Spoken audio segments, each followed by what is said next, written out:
allora sentiamo le parole di Gianluca Fresu, anche per lui una grande soddisfazione, primo derby in carriera. Gianluca, missione compiuta. Ce l'abbiamo fatta, dai. In 40 anni non c'ero riuscito, ho rischiato che me lo scrivessero anche come epitaffio nella tomba e non vinse mai il derby, e invece la dovranno cambiare. Sì, un derby meritato e ti dà onore il fatto che l'hai preparato, interpretato sempre al meglio dei modi, ci hai sempre creduto e poi lui si dimostra un gran cavallo.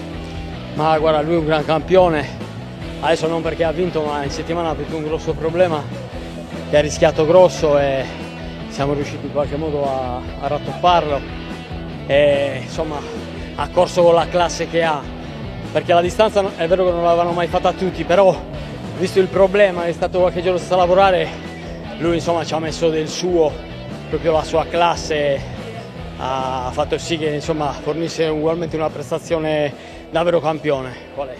E così è stato, perché quando gli hai dato la via ti ha risposto, in fondo allunga in progressione.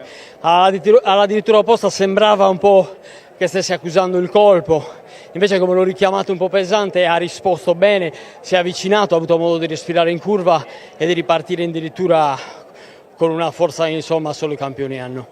Complimenti davvero a Gianluca Fresu, un applauso a Gianluca Fresu. Grazie. Del cavallo, zio Tonino Fresu, un applauso senza freni per il nostro zio Tonino.